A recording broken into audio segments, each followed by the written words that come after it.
Grabar. Ah, hay muchas cosas en el chat, a ver qué han dicho. Hola, profe, factor Tommy. Y José se llama profe. ¿Por qué José se llama profe? Jajaja, sí. Sección 7 es porque estamos los bachi. Ah, ya, ok. XD, aguanti bachi. Ah, ya, profe, dentro de lo que vimos, ¿qué es eso? Porque no cacho por nombre. No, es la conservación de energía, pero en sistemas, o sea, no en una pura partícula, Valentina. ¿Están todos los alumnos de bachillerato están en esta sección? ¿Es eso o no? ¿Es verdad? ¿No están repartidos por el mundo? Eso sería una buena explicación, pues, porque Bochef les obliga a hacer este ramo a algunos, que ya lo pasaron, o que ya lo han visto, que ya han visto esta materia. Esa sería una explicación posible. Ok.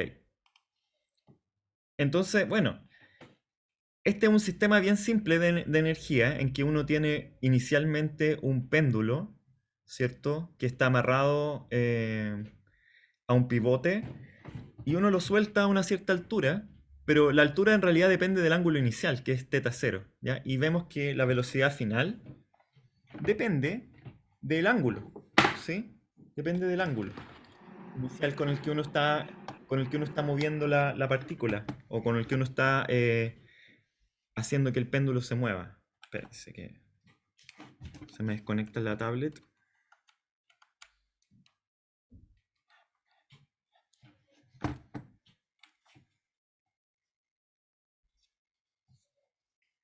Ahí sí. Entonces, por ejemplo, en este caso, la velocidad final de la bolita cuando pasa por la vertical es igual a la raíz de 2 veces g por L por 1 menos coseno de teta cero,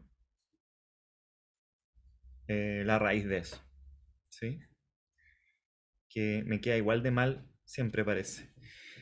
Y entonces, ¿qué pasa si en vez de una partícula, uno tuviera una barrita de largo L,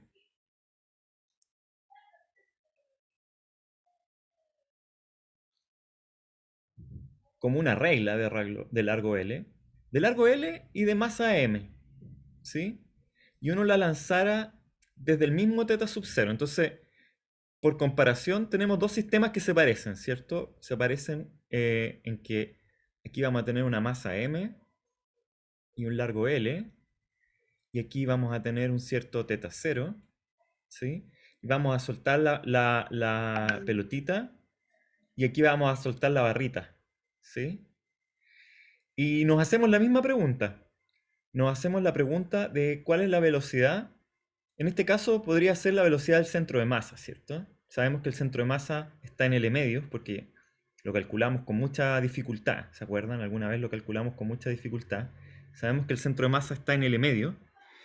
Y la pregunta que yo les hago así como de manera así espontánea es, si yo suelto las dos cosas, fíjense que esta es una masa M, un largo L, esta tiene masa M también y tiene un largo L. Si yo suelto los dos sistemas al mismo tiempo, ¿cuál creen ustedes que pasa con mayor velocidad por la vertical? La pelotita. La pelotita. ¿Eso les suena por intuición nomás o tienen alguna explicación razonable? Es que igual como que la masa está concentrada en L y no está como dispersa entre todo L. Entonces como yo tengo como la concepción de lo que es el torque del Sí. colegio, que como que había que aplicar menor energía si había como más radio o menos fuerza. Más Sí, distancia desde el brazo. exacto. Claro, como que hay más masa, o sea, la masa está más distribuida en el caso del péndulo nomás, en que toda la masa está concentrada en un punto en L, y en cambio en la regla la masa está cerca incluso del brazo, hay parte de la masa que está cerca del brazo. Entonces, bueno, ¿cómo calculamos esto con energía? Esa es la pregunta. ¿Cómo calculamos esto con energía? ¿Ya? Y eso es lo que vamos a tratar de hacer. Y luego vamos a tratar vamos a compararlo con el resultado que nos dio con el péndulo. ¿Ya? Y entonces, para hacer esto por energía, partimos, ¿cierto? Igual que antes, con una barra, qué sé yo, con un ángulo teta 0. Y esto tiene largo L, tiene masa M. Y lo que decimos es lo siguiente, bueno, está el centro de masa de partida, y el centro de masa, se recuerdan, la energía potencial gravitatoria del sistema de partículas es igual a la masa por la aceleración de gravedad por la posición del centro de masa. ¿Sí? Como que no importa que la masa esté distribuida, pero la energía potencial gravitatoria era la energía potencial gravitatoria del sistema completo, está concentrada en el centro de masa. Entonces, buscamos cuál es la posición del centro de masa y nos damos, de nuevo, nos damos un nivel de potencial gravitatorio 0. Y entonces decimos a qué altura está sobre ese nivel de potencial gravitatorio inicialmente la barra. Bueno, inicialmente la barra va a estar a esa altura, ¿cierto? Donde este ángulo es teta 0 y donde este largo es L medio. ¿Ya? Así que la altura, ¿cómo sería? ¿Cuánto vale la altura? Sí. Coseno por L medio, ¿no? Coseno por L medio nomás. Como que no me queda bien, pues porque me queda como así. Como que ese es el coseno por L medio. ¿No? No. Es más simple, es más simple. Estoy medio dormido hoy día, o en realidad tuve una reunión de mucho hablamiento, entonces todavía no me conecto con mi parte matemática. Eh, L medio es coseno nomás, ¿cierto? Es la altura. H es L medio por el coseno de teta 0.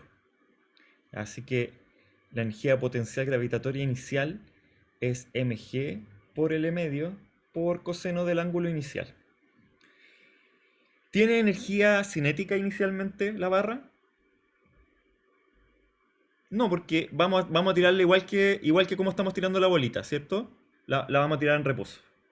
Así que la energía cinética inicial de la barra va a ser 0. Profe, Sí, esto sería un ejemplo de energía en un sistema, ¿no? este es un ejemplo de energía en un sistema Valentina. Exactamente. Ah, ya, no es tan diferente a lo que vimos en el control.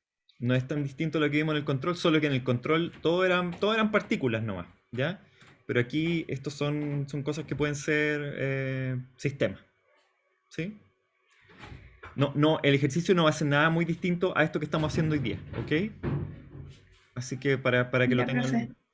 tengan Profe, y otra cosa es que creo que habían dicho que cuando terminó el control el sábado, usted había dicho que iba a haber un ejercicio voluntario, un experimento voluntario y el ejercicio, pero iba a ser la última semana. Sí, Sí. pero yo pensaba que hiciéramos el ejercicio hoy día, el del jueves, porque les ayuda. Tener más ejercicio lleva a la gente que tiene menos a tener más y entonces poder eliminar más, ¿ya? Así que yo creo que les sirve más que les perjudica. Y además del ejercicio de la próxima semana va a haber otro ejercicio voluntario, vamos a tener el laboratorio y vamos a tener el ejercicio de la última semana. ¿Ya? No se estresen con tanta cuestión, si lo van a poder hacer. Ya, y el laboratorio dijimos que iba a ser algo sencillo, así que también todavía no he podido, lamento que todavía no he podido probar el experimento, estoy en una crisis de cosas que hacer, ya tengo como 6 clases de aquí el jueves y además estoy metido en la cosa del COVID, de las escuelas y estamos súper preocupados y como que mi mente va hacia eso un poco. Estamos preocupados porque creemos que el ministro de Educación va a anunciar que los colegios se abren presencial en fase 1, ¿ya? Lo cual es una locura de media completa. Eso es lo que están intentando hacer desde el ministerio y la prensa y todo, y es como bien absurdo, ¿ya? Va en contra de toda la evidencia internacional respecto de la pandemia. Un poco el argumento es bajemos los contagios para poder abrir los colegios, porque los colegios son importantes que abran. Pero no, es como darlo vuelta. Es tan importante que abramos los colegios que abramoslos igual, no importa lo que esté pasando con la pandemia. Es como bien absurdo, ¿ya? Así que eso me quita harto tiempo, pero entre medio les voy a escribir el ejercicio, o sea, el laboratorio, ¿ya? Y lo voy a tratar de lanzar lo antes que pueda. Como les dije, son 3 horas de trabajo, entonces se los voy a lanzar igual. Y la idea es que lo hagan antes de la semana de receso. Si es que no lo alcanzan a hacer antes de la semana de receso, se van a tener que tomar unas 3 horas en la semana de receso y hacerlo, ¿ya? Pero no va a ser tan largo como el experimento 1. Va a ser un experimento más corto y yo creo que lo van a poder hacer rápido, ¿ya? Lo voy a probar para que lo puedan hacer rápido. Lo voy a probar aquí con los preadolescentes de la casa. Bueno, ok. Sigamos con el ejercicio. Ya, y ahora, una vez que la barra, lo que queremos saber es la velocidad con la que pasa la barra por la vertical. Ahora, la barra por la vertical pasa con una cierta velocidad angular constante, ¿cierto? Que no necesariamente es constante, porque ustedes saben que inicialmente va a partir con velocidad angular 0 y después va a acelerar angularmente y va a tener una cierta velocidad angular cuando pase por la vertical, lo cual significa que el centro de masa va a tener una cierta velocidad, pero también el extremo de la barra va a tener otra velocidad, ¿ya? Y todos los puntos de la barra van a tener distinta velocidad. En particular, el punto que está en el eje de rotación va a tener velocidad 0, ¿cierto? Y la velocidad va a ser máxima, va a ser la velocidad del extremo de la barra. ¿Qué es lo que tienen en común todos los puntos de la barra? Su velocidad angular, ¿sí? En ese momento. Ya, entonces, veamos primero cuál es la energía potencial gravitatoria final de la barra. La energía potencial gravitatoria final de la barra va a ser mg por... Ups, ¿qué fue lo que pasó ahí? Mg por la distancia entre este nivel 0, ya que va a ser el nivel...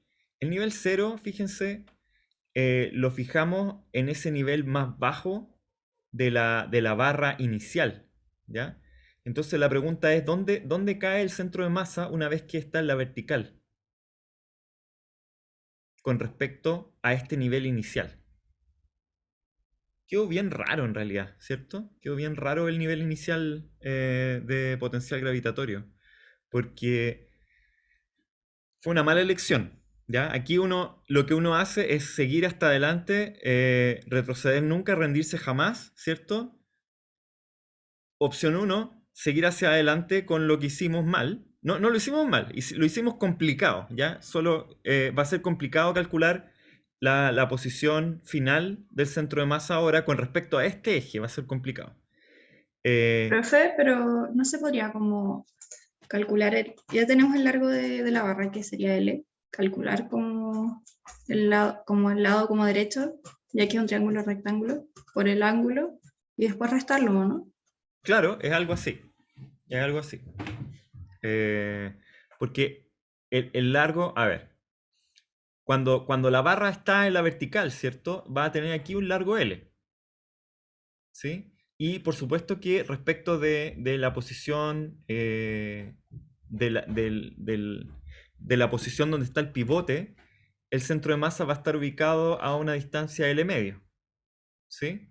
En cambio acá, inicialmente, estaba a una distancia L medio,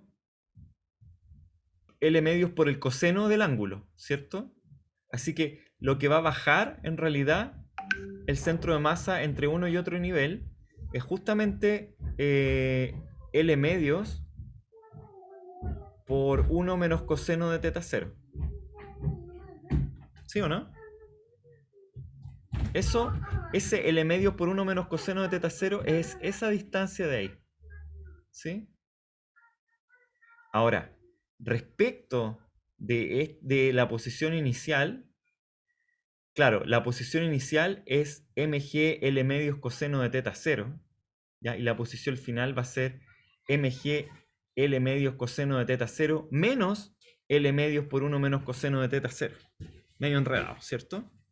Por eso que les dije que yo creí que me había equivocado, porque vamos a poner en otro color para que se note cuál es la distancia que realmente estamos buscando, ¿sí? Inicialmente nuestro centro de masa estaba ahí, finalmente nuestro centro de masa está ahí, ¿cierto? Esto de acá, esa diferencia de posición del centro de masa, ya dijimos que es L medio por 1 menos coseno de teta 0, ¿ya? Inicialmente la distancia a nuestro eje era esa de ahí, que es L medios por coseno de teta 0, ¿ya? Y entonces ahora necesitamos saber cuánto vale esta distancia de acá. Ah, bueno, esa distancia de acá es L medios coseno de teta 0 menos esa distancia de ahí, que es L medios por 1 menos coseno de teta 0. ¿Sí? Así que esa distancia en realidad es L medios. Ups. Ya se me desenchufó la tablet.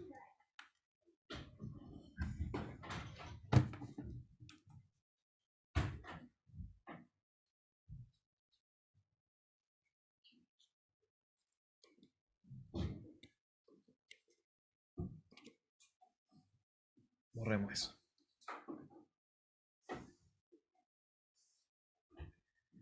Entonces, L medios por coseno de teta 0 menos eso de ahí. Y eso es L medios por 2 coseno de teta 0 menos 1. O sea, L coseno de teta 0 menos L medios. O L por coseno de teta 0 menos 1 medio.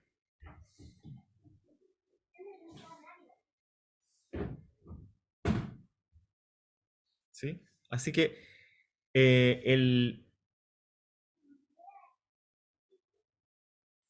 aquí se me perdió el color que estaba ocupando, pero supongamos que es ese.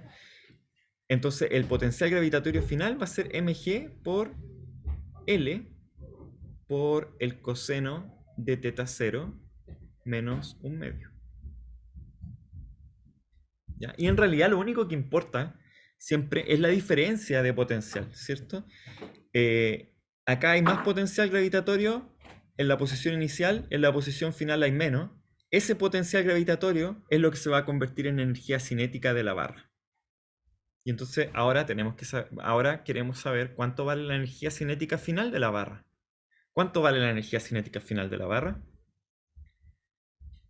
Vale 1 medio del momento de inercia en torno al punto 0, que sería este punto de acá, donde está girando la barra, por la velocidad angular final al cuadrado. Toda la energía cinética de la barra es eso, ¿cierto? Entonces, energía final es igual a la energía inicial. Así que energía final igual a la energía inicial. Eso implica que 1 medio de I0 por omega f al cuadrado más mgl coseno teta 0 menos 1 medio es igual a mg L medios por el coseno de teta 0. Ya sabemos cuánto vale esto menos esto, o esto menos esto, ¿cierto?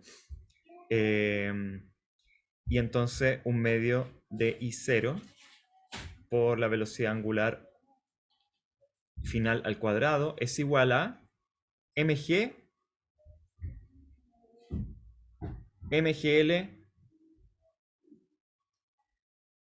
por 1 menos coseno de teta 0. Ahora, ¿cómo era el momento de inercia de una barra que gira en torno a un extremo? ¿Se acuerdan de eso o no?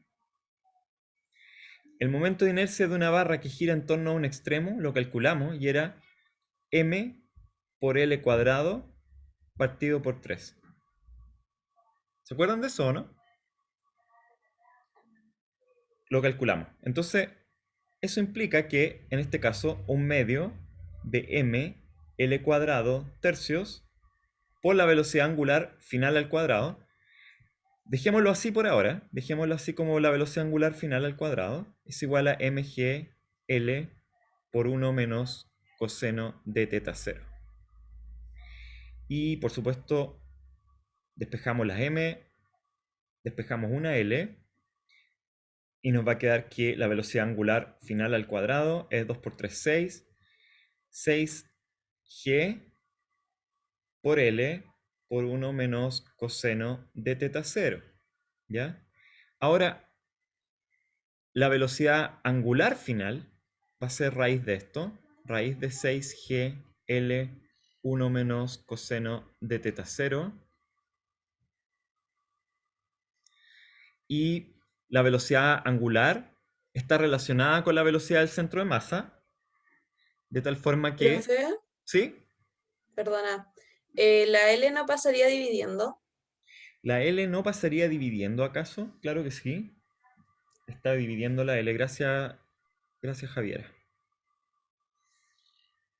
Es 6g partido por L. Y, ok, entonces, ¿cuál es la relación entre la velocidad del centro de masa de la barra y la velocidad angular de la barra?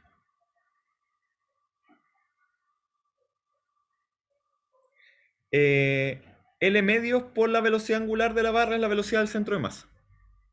¿Sí? El radio por la velocidad angular es la velocidad tangencial. ¿Se entiende o no? Lo que calculamos fue la velocidad angular de la barra acá, que va a ser omega f, pero la velocidad tangencial de la barra en el centro de masa es el radio de giro, que sería L medio, por la velocidad angular. Así que sería L medios por la velocidad angular final. Y por lo tanto... ¿Sí? Profe, porque el radio de giro es L medios, ¿no sería como, como desde la base del hacia... Sí, pues es que, mira, Valentina, es desde la base, de aquí al centro de masa hay L medio. Pero el radio de giro no se mira como abajo, como... Pero es que ese punto, el centro de masa, lo que está haciendo es un círculo de radio L medio. ¿Sí o no? Este punto de acá está haciendo un círculo de radio L.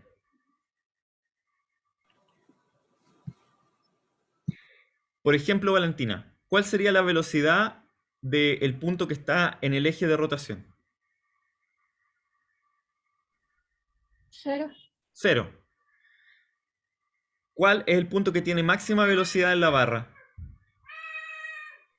El que está más abajo. El que está más abajo. Entonces...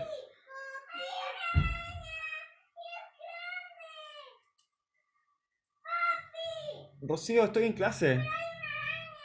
Pero no importa, mátala. ¡Mátala! Espérenme un poco.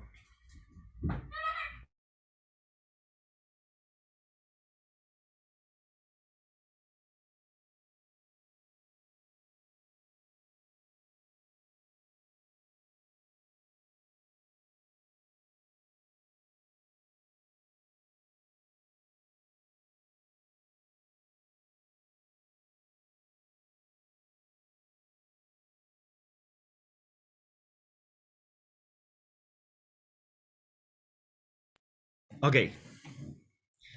Perdón. Valentina, ¿se entendió o no? Entonces, todos los puntos de la barra, eso es lo que yo les decía, todos los puntos de la barra tienen la misma velocidad angular, ¿sí? Pero tienen distinta velocidad tangencial. Hay puntos de la barra que tienen velocidad 0, el punto en particular en donde está girando la barra, y el punto que está en el extremo es el que tiene máxima velocidad. Entonces, para conocer la velocidad de cualquier punto de la barra, hay que multiplicar por el radio de giro. ¿Se entiende, Profe, Valentina? Sí, Sí, pero es que entonces no está como describiendo como un cono, sino como que está girando, como haciendo una circunferencia. Porque si no, como que el radio no sería distinto.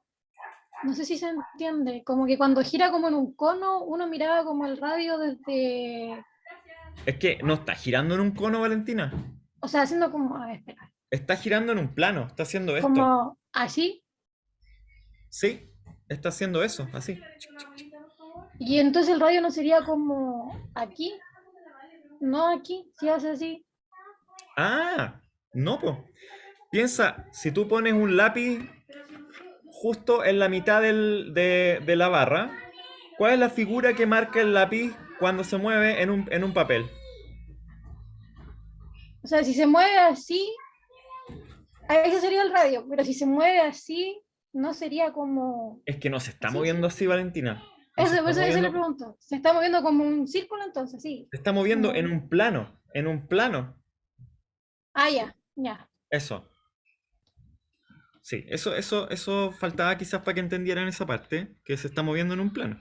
Igual que el péndulo a todo esto, ¿ya? Si no es distinto el péndulo.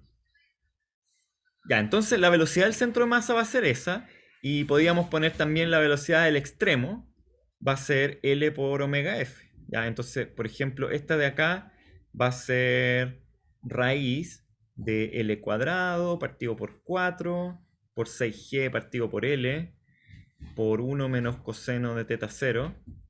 ¿Ya? Eso de ahí es igual a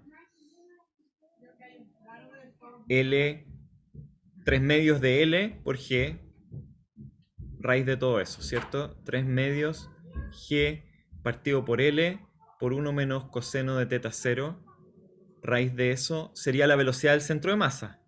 La velocidad del extremo ahora sería L cuadrado por 6G partido por L por 1 menos coseno de teta 0, raíz de eso, ¿cierto? Y eso de ahí es, se van las L, raíz de 6L, 6L. Hay algo mal, ¿cierto? El de arriba es 3 medios G por L, no Sí, G es G partido por por L, L. claro. Es 3 medios de G por L. Y este es 6G por L por 1 menos coseno de teta 0. ¿Cómo comparamos eso con la velocidad del péndulo? ¿Cuánto valía la velocidad del péndulo al final? La velocidad del péndulo al final era raíz de 2G por L por 1 menos coseno de teta 0. Entonces la velocidad del péndulo era raíz de 2G por L por 1 menos coseno de teta 0.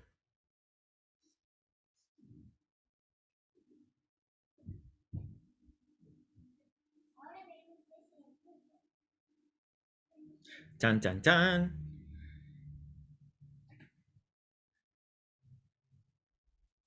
Ya, entonces tratemos de pensar ahora en lo que pasó, porque la intuición parece que nos anduvo fallando un poco, ¿cierto?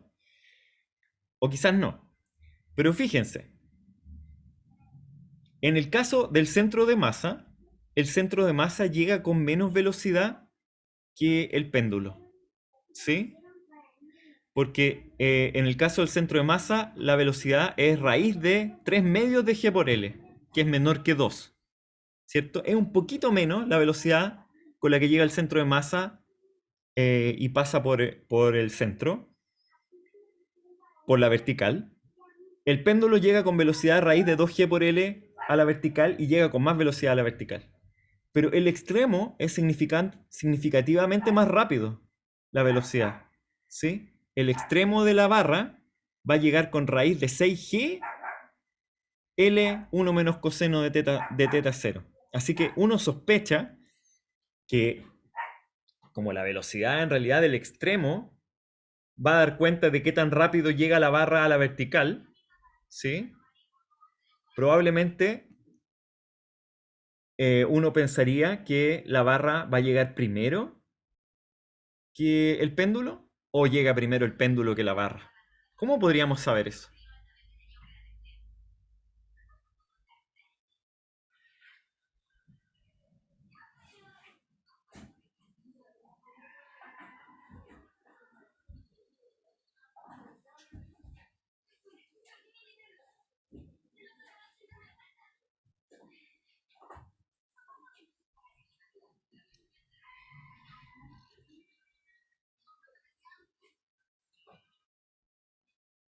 ¿Hay un punto de la barra que tenga la misma velocidad que el péndulo?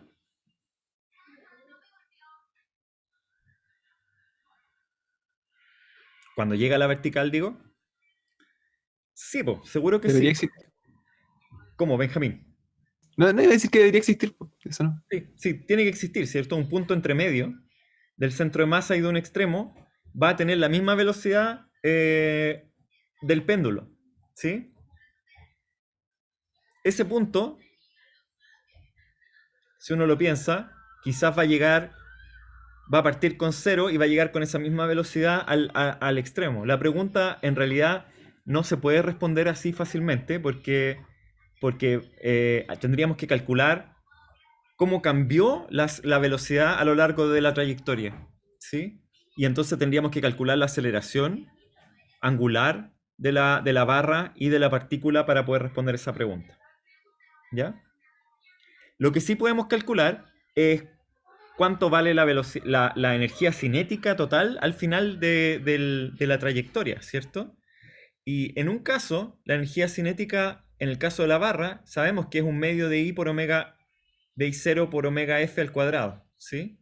Esa energía cinética es fácilmente calculable, ¿cierto? Es un medio de M por L cuadrado tercio, por lo que nos da como resultado el WF cuadrado, que es 6GL1 menos coseno de teta 0, ¿ya? Y eso ya sabemos cuánto es también. Porque eso ahí se nos va un 6, ¿cierto? Está bien eso, ¿cierto? Y nos va a dar que esto de acá es igual a ml cubo por 1 menos coseno de teta 0. ¿Cuánto vale la energía cinética final de la partícula, simplemente, del péndulo? Bueno, eso es un medio de la masa por la velocidad al cuadrado, ¿sí? Y la velocidad al cuadrado es 2GL por 1 menos coseno de teta 0. ¿Ya? Y eso es mgl. En realidad no tenemos 2m, ¿cierto? Es la misma mgl por 1 menos coseno de teta 0. Claramente tenemos algo muy mal, ¿ya? Claramente Profe, el L iba dividiendo ¿Cuál le va en dividiendo? la velocidad final. En esta velocidad final, La de arriba. en esta de acá. No, la que está abajo. Esta, Esa en sí. esta. Ah, ¿por qué? Ah, claro, porque esto era B, no era W, po. ¿Sí? Ya, perdón. Sí, lo hice. Oh, Raimi, me desconectaste el tablet. Hoy día está todo súper caótico. Bueno, Raimi, pero tienes que tener cuidado si estoy en clase. Pásame eso. No, Raimi. No, no, no, no, no, no. ¿Estáis loco tú o qué? Ya, por Raimi, por favor.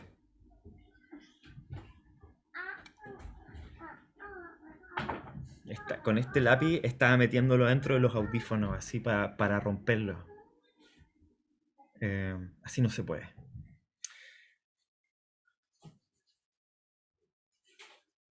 Ya, esperen muchos errores hoy día en el álgebra porque en realidad la desconcentración hoy día es máxima en mi casa.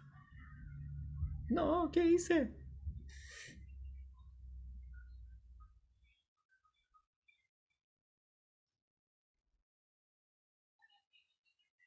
¿Y a dónde quedó nuestro documento? Ahí está. Ya, entonces, un medio de I0. I0 es ml cuadrado tercios por la velocidad angular al cuadrado, que es esa de acá, perdón. Entonces esto sí es 6g partido por L por 1 menos coseno de teta 0. Y eso se va a eso y nos queda mgl por 1 menos coseno de teta 0. Profe, ¿por qué dividió al final? ¿Por L? ¿Porque había que dividir por L? No, porque es la velocidad angular al cuadrado. ¿Sí? No, y lo que hice mal fue que recién estaba poniendo la velocidad al cuadrado, no la velocidad angular al Ya, cuadrado. Ya me había ya. equivocado. Entonces, esto nos dice básicamente que en ambos casos la la energía cinética final es igual en los dos casos.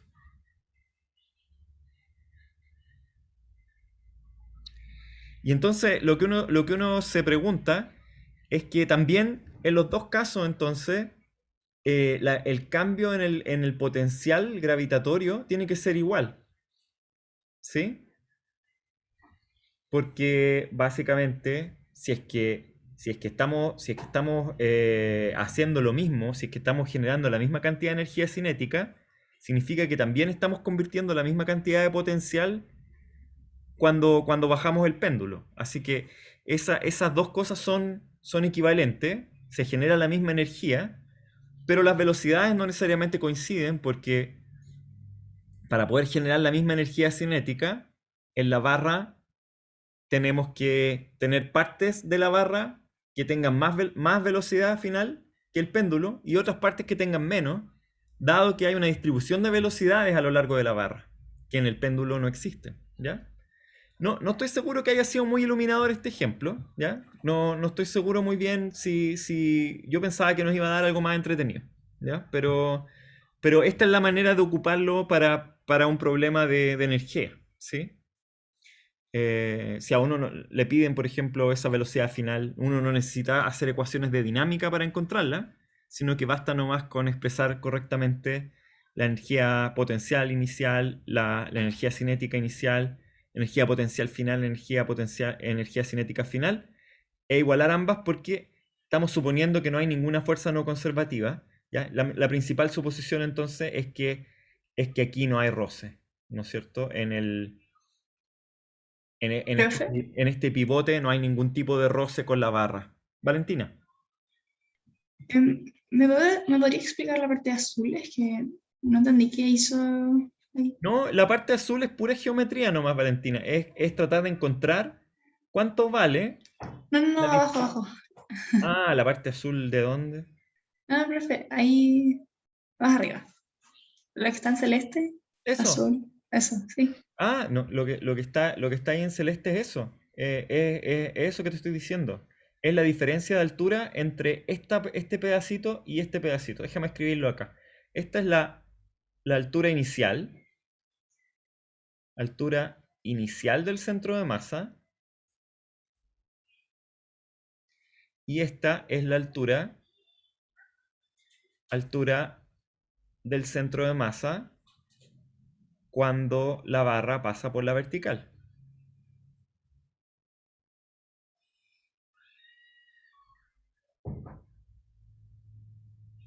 ¿Sí? Y esto de acá es ese delta de altura que corresponde con eso de ahí, con ese delta de acá, que sería la diferencia de altura entre la posición inicial del centro de masa y la posición final cuando está en la vertical. Sorry porque no escribí nada aquí. Ah, ya, gracias, profe.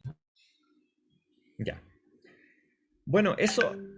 Ahí le voy a pedir al Tomás y al José que vean problemas de conservación de energía para mañana, ¿ya? Para que sepan más o menos a qué atenerse en el ejercicio, pero como les digo, va a ser algo simple, así que si se trata de algo simple, va a ser algo así como esto, ¿ya? No les voy a preguntar nada más complicado, pero quiero quiero que lo sepan y quiero evaluarlo en el ejercicio, ¿ok?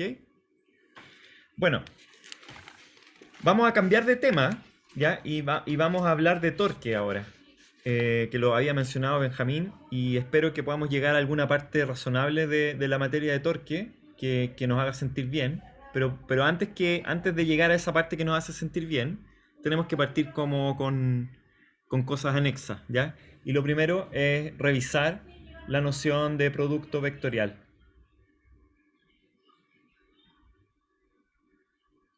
van a perdonar mi mala memoria, pero no hemos visto esto, ¿cierto? No hemos visto el producto cruz. Maite, Profe, no lo hemos visto, ¿cierto? No hemos visto. Entonces, Solamente vimos el punto, creo. sí, hemos visto solo el punto. Entonces yo les dije, después vamos a ver otro producto que en vez de ser externo, en el sentido de que parto con dos elementos de un espacio, en este caso dos vectores, y termino con un elemento que está fuera del espacio de los vectores, un escalar, ese es el producto punto, el producto externo, ¿cierto? También existe el producto vectorial. Parto con dos vectores y termino con un elemento que también es un vector. ¿Ya? A ese producto se le llama producto interno, producto vectorial o producto interno. ¿Yo le puedo esperar el almuerzo o no? Ok. Ya, producto vectorial entonces o producto interno. ¿Y de qué se trata el producto vectorial? Se trata de que, supongamos que uno tiene dos vectores, A y B, que son cualquiera, ¿cierto? En el espacio tridimensional. El producto vectorial entre esos dos vectores se denota de la siguiente forma: A cruz B, y es un vector también, C, que se obtiene de la siguiente forma. El vector C es un vector que tiene módulo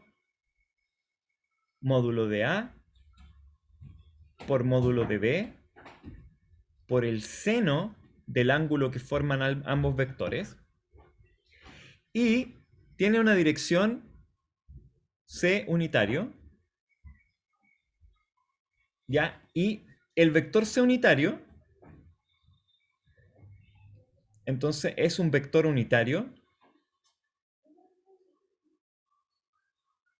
que es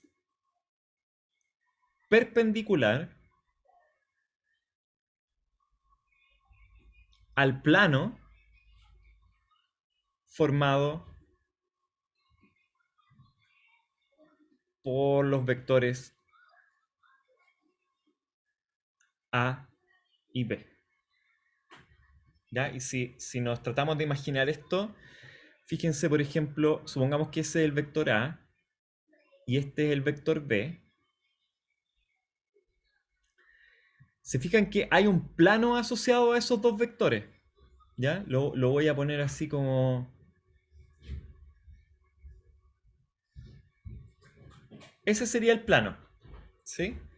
Entonces, el producto cruz, el producto vectorial, es un vector que es perpendicular a este plano y que tiene magnitud módulo de A por módulo de B por el seno del ángulo gamma que forman los dos vectores. Entonces, ¿en qué dirección apunta el vector C? Bueno, en alguna de estas dos, ¿cierto? No queda claro cuál todavía, porque podría ser hacia arriba o hacia abajo. Ahí sería C unitario, ¿sí? Entonces nos queda averiguar cuál es esa dirección C unitario. ¿Será para arriba? ¿Será para abajo? Y aquí es donde viene la famosísima regla de la mano derecha, que hacerla por videoconferencia resulta ser imposible. ¿Ya?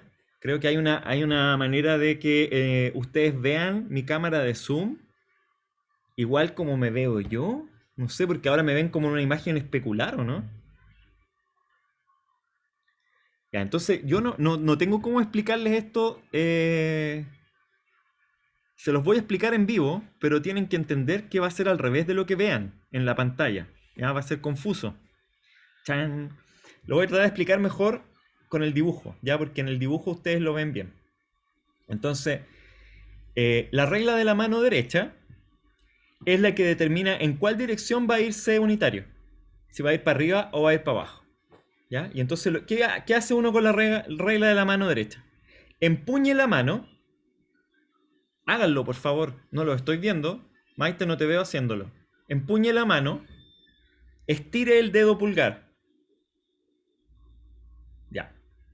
Y dice, oriente los dedos empuñados de manera que apunten a lo largo del ángulo gamma. Es decir, los dedos empuñados tienen que hacer ese ángulo gamma desde A a B. Porque, ojo, que vamos a hacer A cruz B primero.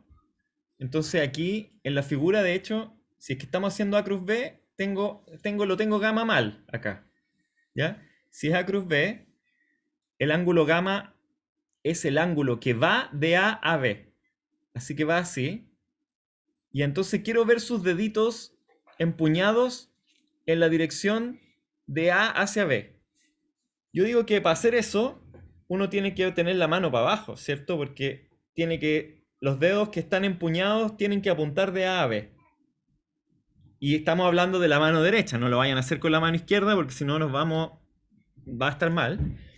Y entonces eso nos indica que el pulgar indica la dirección del vector C, es hacia abajo. Así que el vector C unitario va a ser el vector que apunta en esa dirección.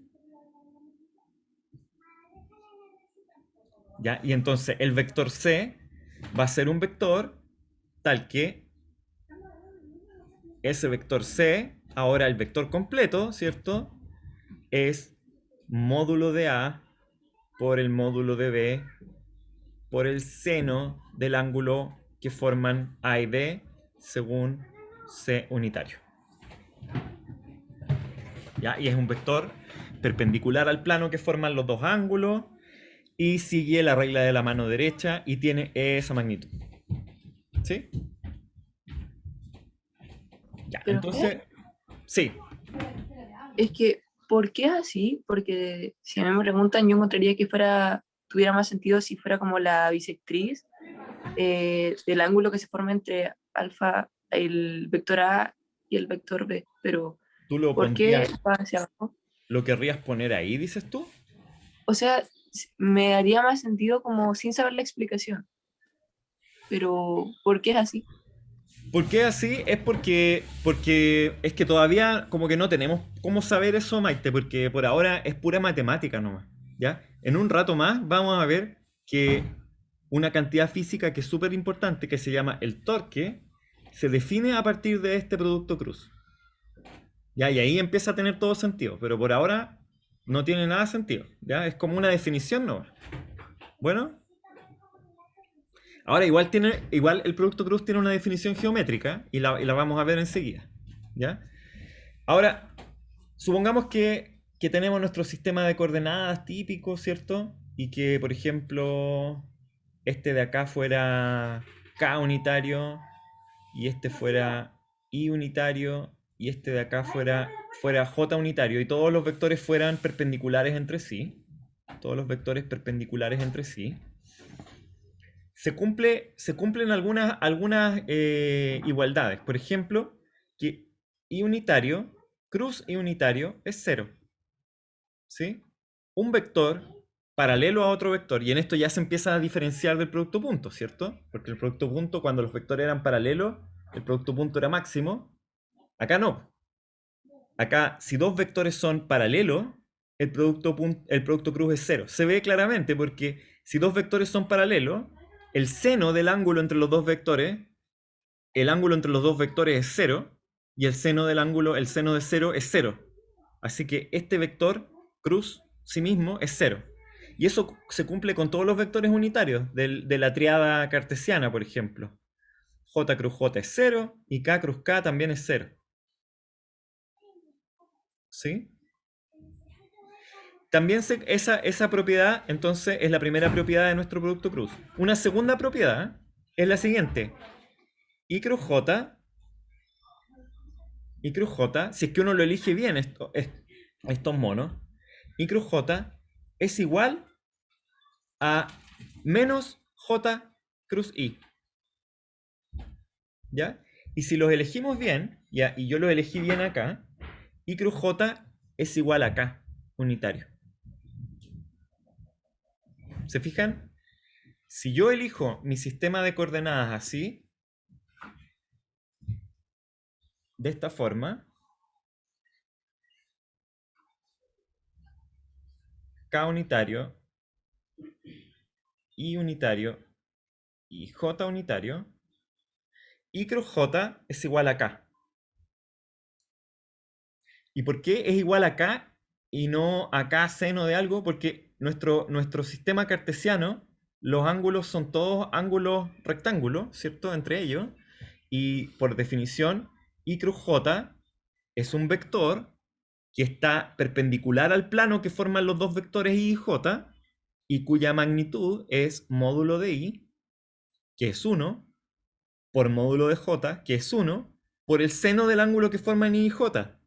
¿Cuánto vale el seno de 90 grados? ¿De 90 grados de pi medio? ¿Vale? Vale 1. Así que es por 1. Y entonces este es un vector unitario. Es un vector unitario que apunta en la dirección perpendicular al plano IJ y de acuerdo a la regla de la mano derecha. Y aquí, de acuerdo a la regla de la mano derecha, ¿cierto?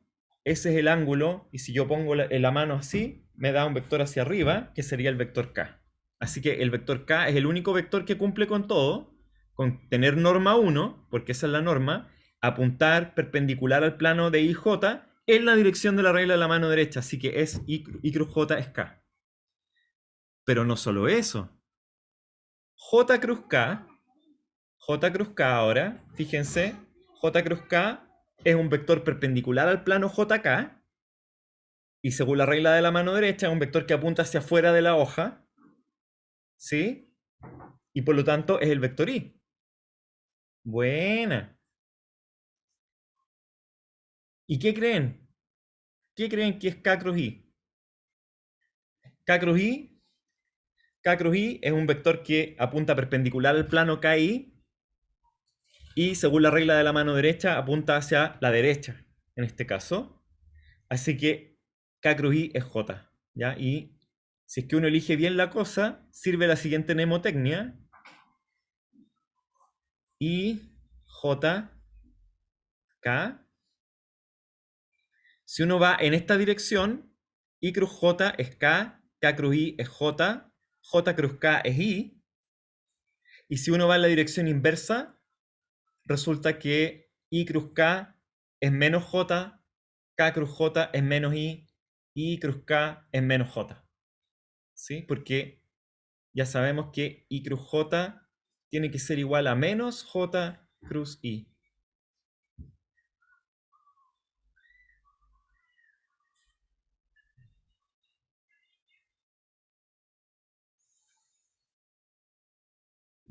Así que esas son algunas propiedades simples, ya por ahora. Tenemos más propiedades, ¿ya? En general, esto obviamente no se cumple solamente para los vectores unitarios, ¿cierto? Se dice que el vector, el producto cruz, es anticonmutativo, ¿ya? Y eso significa que A cruz B es igual a menos B cruz A.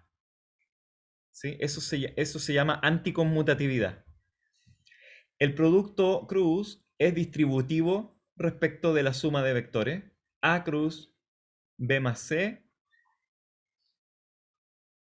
es lo mismo que A cruz B más A cruz C. Todas estas dos se pueden demostrar, ¿cierto? De acuerdo a la definición de producto cruz.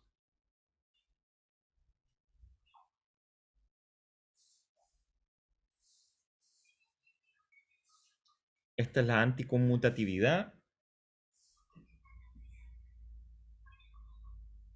Esta es la distributividad respecto de la suma.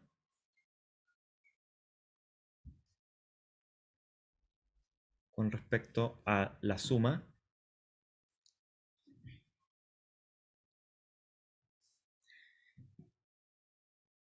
¿Qué más?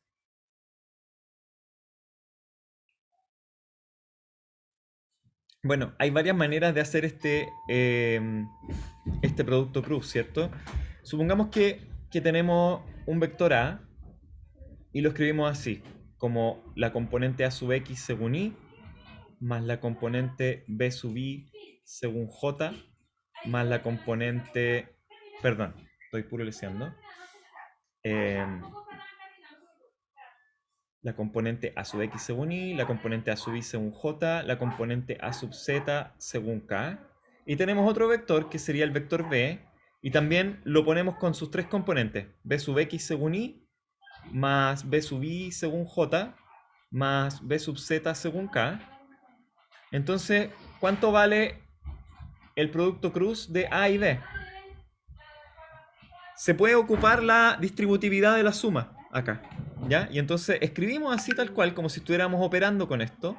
A sub X según I, más A sub I según J, más A sub Z según K, cruz.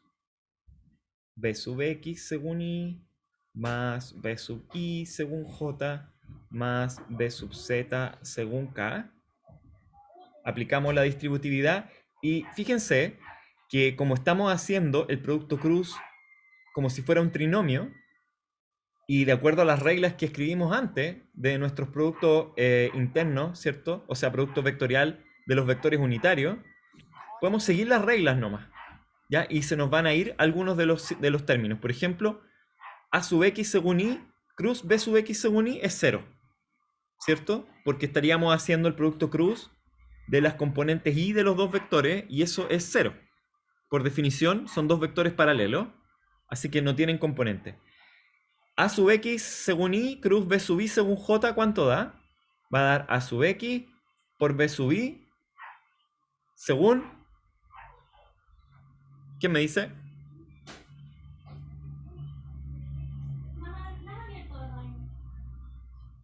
Según K. Según K, gracias Matías. Después A sub X según I, cruz B sub Z según K, ¿cuánto da eso? Bueno, I cruz K según la mnemotecnia, de nuevo, I cruz K es menos J, ¿sí? Así que nos va a dar menos A sub X por BZ según J. Y después hacemos todos los demás, ¿cierto? A sub I por J según J, cruz B sub X según I, va a ser menos A sub I por B sub X según K. A sub I según J, cruz B sub I según J es 0. A sub I según J, cruz B sub Z según K es J cruz K, es I, ¿cierto? Así que eso sería A sub I por B sub Z según I. Terminamos con eso. Ahora seguimos con el A sub Z. A sub Z, cruz B sub X según I, K cruz I es menos J. Así que ponemos un signo menos acá. Y esto nos da menos A sub Z por B sub X según J. A sub Z según K, cruz B sub I según J. Eso es K cruz J es menos I. Así que eso nos da menos A sub Z por B sub I según I. A sub Z según K, cruz B sub Z según K es 0. ¿Sí? Así que nos da estos 6 términos que los podemos ordenar. Y si los ordenamos según I, J y K, nos va a quedar así. Nos va a quedar A sub I por B sub Z menos A sub Z por B sub I según I menos los según J son A sub X por B sub Z menos. No sé por qué me tinca que me equivoqué en algún signo acá de los A sub X y B sub Z. Veamos. A sub X por B sub Z. I cruz K es menos J. Y acá A sub Z según K, cruz B sub X según I. K cruz I es J, no es menos J. ¿Ya? Si ese está mal, eso es un signo menos entonces para que dé un más. ¿Ya? A sub Z por B sub X según J más los según K. Los según K son A sub X por B sub I menos A sub I por B sub X según K. Entonces, dos vectores tridimensionales que tienen componentes AX, AI, AZ, BX, BY, BZ, tienen un producto cruz que se compone de estas tres componentes. A sub I, BZ menos A sub Z, BI, bla, bla, bla, bla, bla, según I, J y K. ¿Hay manera de hacer esto más rápido? Sí, hay un método que se llama el método del determinante. ¿Han visto álgebra lineal alguna cosa o no? ¿O todavía no tienen eso? ¿Les suena el determinante de una matriz? No vamos a ver el método del determinante, ¿ya? Pero se los voy a mencionar nomás, ¿ya? Uno hace una matriz y entonces uno dice I, J, K, AX, AI, AZ, BX, BY, BZ, y uno va calculando el determinante de una submatriz, ¿ya? No han visto determinante ni han visto matrices, así que no tienen ni idea qué es lo que estoy haciendo, pero básicamente la componente I del producto cruz es A por I, A sub I por BZ menos AZ por B sub I, que es lo que está ahí, según I. Después uno va a la columna J y hace el determinante de la segunda submatriz, que es la que queda acá, y después va a la columna K y hace el determinante de la tercera matriz. Esta manera, cuando uno sabe lo que es el determinante de una matriz, es mucho más fácil que empezar a tratar de hacer esto en una prueba, por ejemplo, en la desesperación de tratar de acordarse de esto. Es más fácil hacer esto, pero si uno no sabe determinante, well, no sacamos nada. Así que siempre uno puede ir por la manera carretera, que es calcular los productos cruces de todo y asegurarse en todo caso de tener este sistema bonito. ¿Ya? Siempre hay que asegurarse que I cruz J sea igual a K y J cruz K sea igual a I. ¿Ya? Porque uno se puede equivocar y poner J acá, por ejemplo, y I acá. Si uno hace eso, I cruz J ya no es igual a K, sino que es igual a menos K. Así que hay que tener cuidado como uno dibuja el sistema coordenado primero. Pero si uno lo dibuja bien, ahí está la mnemotecnia, ¿ya? Y después de eso uno puede calcular cualquier producto cruz siguiendo nomás la distributividad del producto vectorial, ¿ya? Y ahí uno está salvado, ¿ya? Hay una propiedad geométrica que es interesante de apreciar, ¿ya? Aunque no le vamos a dar mucha vuelta ahora, pero supongamos que A y B son dos vectores cualquiera, ¿ya? Que forman un cierto paralelogramo en un cierto plano. Bueno, el módulo del producto cruz de ambos vectores es igual al área de ese paralelogramo.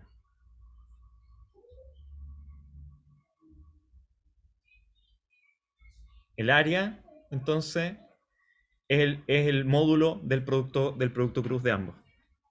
¿Sí? Igual la manera geométrica igual se ve bien porque cuando los vectores son paralelos, el área es 0 y el producto cruz es 0. Y el producto cruz es máximo cuando ambos vectores son perpendiculares. ¿Sí? Y ahí el área del paralelogramo también es máxima para una cierta magnitud del vector A y del vector B. ¿Ya? Así que, y eso se puede demostrar más o menos fácil, así que no, tampoco lo vamos a mirar con mucho detalle, ¿ya? Veamos un par de propiedades más, ya veamos un par de propiedades más. Por ejemplo, existe esta propiedad, que es bien loca, que es la siguiente. A cruz B cruz C, por ejemplo, es igual a B por el producto punto de A y C menos C por el producto punto de A y B. ¿Ya? Eso habría que demostrarlo, ¿ya? Es una propiedad bien loca que no se ve para nada evidente. En general no tiene mucho uso, ¿ya? En los cursos de primero o segundo año, pero de repente aparece esto. En fluidodinámica se ocupa harto esta propiedad del producto cruz con el producto punto. ¿Ya? La he visto ocupándose muchas veces. Esto se llama el producto vectorial triple, ¿ya? Y es igual a eso. Pero, en fin. Suficiente con el producto cruz, ¿ya? Ahora, apliquemos el producto cruz. Entonces, ¿por qué necesitamos el producto cruz? Necesitamos el producto cruz por lo siguiente, porque existen sistemas físicos que, estando en equilibrio de fuerza, no necesariamente se encuentran en reposo, ¿ya? Nuestras leyes de Newton decían que una partícula permanecerá en reposo o permanecerá moviéndose a velocidad constante siempre y cuando la sumatoria de fuerzas netas sobre la partícula sea igual a cero. ¿Sí? Y entonces eso como que nos aseguraba de que la partícula estuviera en equilibrio. Si es que la sumatoria de fuerzas sobre una partícula es cero y su velocidad inicial es cero, nosotros sabemos que esa partícula va a estar quieta para siempre. Pero eso no es verdad para los sistemas de partículas, ¿ya? Y uno se puede imaginar súper fácil algo así, porque supongamos que uno tiene un sistema de partículas compuesto por una barra de largo L, ¿ya? Y a cada extremo de la barra de largo L hay adosada una partícula M, una de masa M y otra de la misma masa M, ¿ya? Y yo estoy moviendo con una cierta fuerza acá, F0, le estoy aplicando una fuerza F0 acá, y aquí también le estoy aplicando una fuerza F0 a la barrita.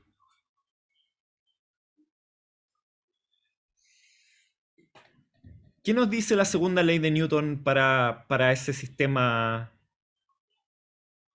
de partículas? Joaquín Archa, te veo conectado ahí.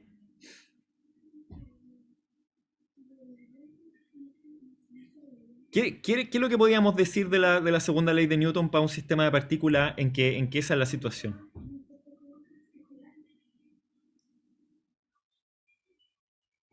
Joaquín, ¿estás ahí?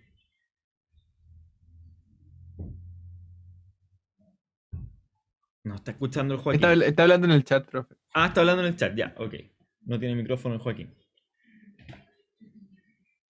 Sí, Joaquín. ¿Qué podríamos decir de este sistema? De este sistema de dos partículas en que la sumatoria de fuerza externa en este caso es cero.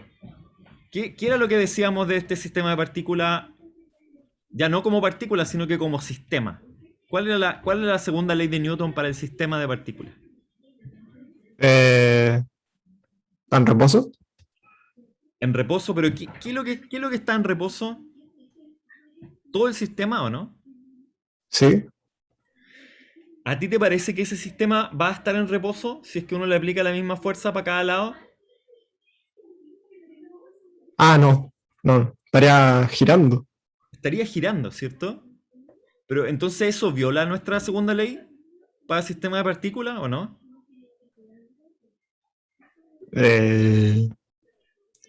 O sea, no debería. No debería, ¿cierto? Ya. Gracias Joaquín. Cristóbal Castellanos. ¿Estáis por ahí? Sí, profe. Ya. ¿Te acuerdas cuál era la segunda ley de Newton para nuestro sistema de partículas? Sí, que el centro de masa se iba a mantener con velocidad constante si la sumatoria de fuerza era cero. Exacto. Entonces, en este caso, no estamos violando, obviamente, la segunda ley de Newton, porque el centro de masa que está ubicado en L medio no se va a mover si es que estas son las únicas dos fuerzas externas, ¿sí? Porque el centro de masa, como que este sistema va a estar girando en torno al centro de masa. El centro de masa no se va a mover de posición, ¿sí? Lo que va a pasar es que esta partícula va a empezar a girar, ¿cierto? Y esta también va a empezar a girar, y las dos van a girar alrededor del centro de masa, y se va a cumplir nuestra segunda ley de Newton, de que el centro de masa no tiene aceleración, que lo que escribíamos era que la sumatoria de fuerzas externas sobre el sistema era igual a la masa por la aceleración del centro de masa. El centro de masa no va a tener aceleración. Está bien. Ya, pero ¿qué onda entonces? Como dirían los lolos. Igual se está moviendo el sistema, po. Entonces, no es suficiente que la sumatoria de fuerzas externas sea cero para que el sistema esté en equilibrio estático, que es como la manera bonita y pomposa de decir que el sistema está en reposo. Necesitamos una condición adicional para decir que el sistema está en equilibrio estático.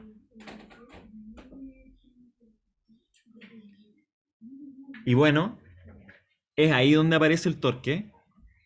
Y primero vamos a enunciar la ley de equilibrio, y luego vamos a ver qué es lo que significa el torque, qué es el torque, ¿ya? Y vamos a comprobar con algunos ejemplos por qué eso es así.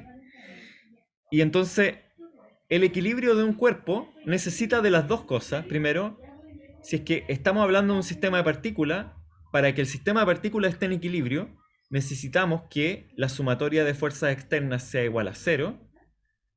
Y eso, en el caso de nuestro ejemplo, se cumple. Pero además, como segunda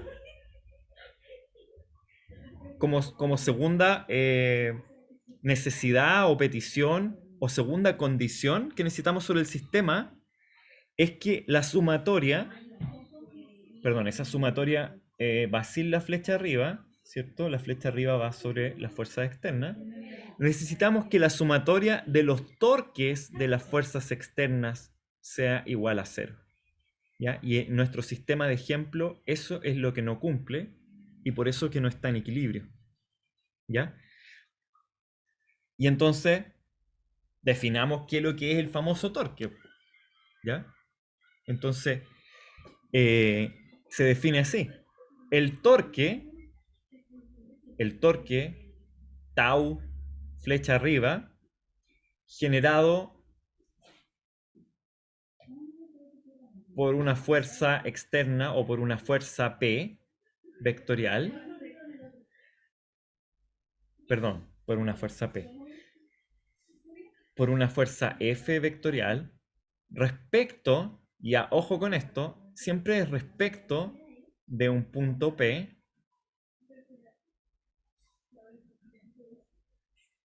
se define como tau es igual al brazo de la fuerza respecto del punto P cruz la fuerza P. Y estamos ocupando por primera vez nuestro vector, nuestro producto cruz. Entonces, ¿y qué es lo que significa el brazo? Bueno, en el caso de nuestra barrita, supongamos que tenemos nuestra barrita, ¿cierto?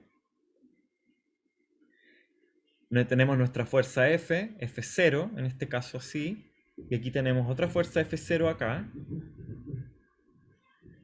Supongamos que nuestro sistema de coordenadas es así.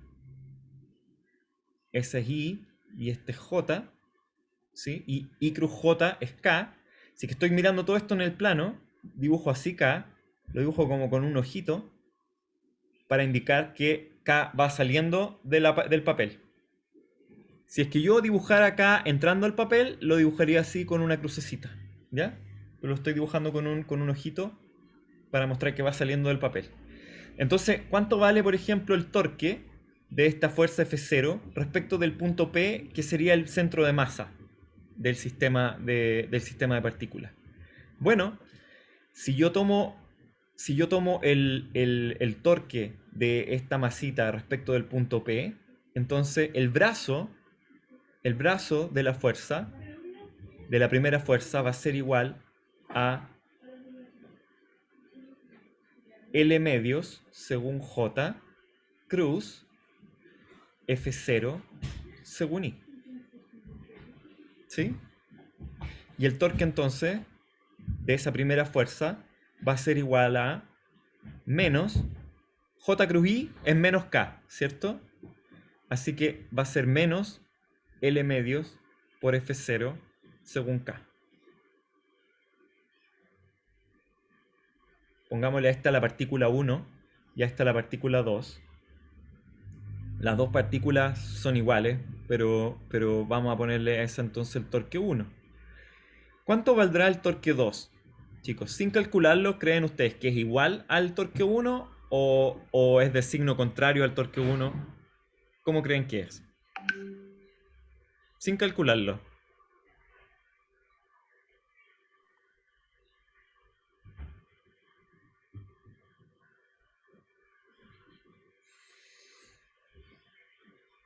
Bueno, calculémoslo, ya. Entonces, ¿cuánto vale el brazo de la fuerza en este caso? El brazo ahora vale menos L medio según J, ¿cierto? Porque va para el otro lado el brazo. El brazo de la fuerza ahora, ¿cierto? El brazo de la fuerza 1, que le podríamos llamar, si quieren, R1. R1 era L medios según J, ¿ya? Y ahora el brazo de la fuerza 2 es R2, y R2 es menos L medios según J. ¿Sí? Así que el torque de la fuerza 2 es L medios según J, cruz, F0, pero ahora F0 va según menos I. Así que es cruz menos F0 según I. Los dos signos menos se anulan y dan un positivo, y J cruz I da menos K. Así que el torque de la fuerza 2 es menos L medios por F0 según K. Y mi pregunta capciosa de si acaso era igual o distinto el torque, era capciosa porque es igual. Yo sabía que era igual. ¿Ya? ¿Y por qué sabía que era igual? Porque el torque de las dos fuerzas está produciendo el mismo giro, básicamente. Está haciendo girar el sistema en la misma dirección. ¿Sí? Y por lo tanto esos dos torques se suman para producir un giro que va en la dirección menos K. ¿Se fijan? Entonces, no podía ser que uno fuera positivo y el otro negativo, porque entonces estaríamos en la condición de equilibrio, ¿cierto? ¿Cómo sería la condición de equilibrio para nuestro mismo sistema? Sería, si tuviéramos de nuevo el mismo sistema, con las dos masitas, ¿cierto?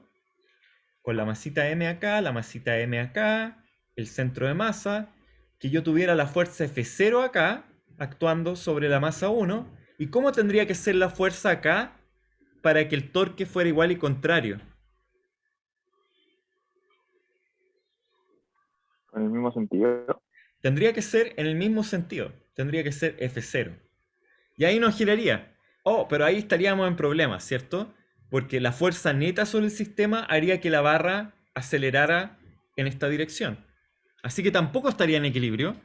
Pero ahora, no por no satisfacer la primera ley, no por satisfacer la segunda ley, o la segunda condición de equilibrio, ¿cierto? Que sería la condición de torque igual a 0, esa estaría ok, pero aquí lo que no se satisfiría sería la condición 1, que es la condición de que la sumatoria de las fuerzas externas sea 0. Así que tampoco sería un sistema en equilibrio, pero al menos no rotaría, ¿sí? Entonces, ¿eso dije satisfiría o no? ¿O satisficiría? No, estoy molestando, bro. Ah, ya. Pero obvio que no giraría, ¿cierto? Entonces, empezamos a darnos cuenta de lo siguiente, de que el torque o la ausencia de torque, la presencia de torque indica rotación, la ausencia de torque indica la imposibilidad de la rotación. El torque parece ser una cantidad involucrada en la rotación de un objeto o de un cuerpo, ¿sí? Mientras más torque yo haga sobre un objeto, mayor va a ser la rotación que yo consiga, ¿sí? Y eso significa que, ya sea que yo alargo el radio, ¿cierto? Si yo alargo el radio de aplicación de la fuerza, entonces estoy agrandando el torque, con la misma fuerza yo agrando el torque, o ya sea que yo, para el mismo radio, aplico más fuerza, también agrando el torque. Y esto uno lo puede pensar con el problema más simple, que sería como abrir una puerta, ¿cierto? Si ustedes han tratado de abrir una puerta pesada que no se abre, por ejemplo, cuando han tratado de entrar a una iglesia para profanarla, tiene puertas grandes y gigantes, ¿sí? Y uno trata de abrir una puerta de ese tipo, ¿ya? Es una broma, obviamente. Supongamos que uno pesca la puerta desde cerca de donde está girando, ¿sí? Como que ahí imposible abrir la puerta, ¿cierto? Porque la fuerza que uno tiene un máximo, ¿ya? Uno tiene una fuerza máxima que puede aplicar. Y la manera de abrir la puerta es justamente hacerla rotar en torno a la bisagra. La manera más efectiva de hacer girar la puerta en torno a la bisagra es justamente tomarla del extremo de la puerta y ahí aplicar la fuerza máxima. Si uno logra aplicar la fuerza máxima ahí, entonces uno maximiza el torque y maximiza la posibilidad de hacer girar la fuerza. ¿Por qué es el radio cruz la fuerza y no la fuerza cruz el radio? Yo creo que es simplemente notación, no más, Joaquín. No hay nada físico detrás de la definición, porque uno perfectamente podría haber definido el torque al revés, ¿ya? Recuerda que R cruz F es lo mismo que menos F cruz R, ¿ya? Así que son iguales. O sea, en cierto modo no son dos maneras distintas de escribirlo físicamente, ¿ya? Da lo mismo. Solo que es una cuestión de convención de signo nomás, ¿ya? Ahora, ojo con esto, y también hay que tener ojo que de la definición también hay una cosa importante. Esto lo vamos a seguir viendo el jueves, pero que el torque de una fuerza no es único, ¿ya? Una fuerza tiene muchos torques y básicamente el torque depende respecto de qué punto uno lo está definiendo, ¿sí? Uno en general lo define desde un punto en donde va a hacer girar el sistema, pero hay sistemas que uno puede hacer girar desde más de un punto, ¿sí?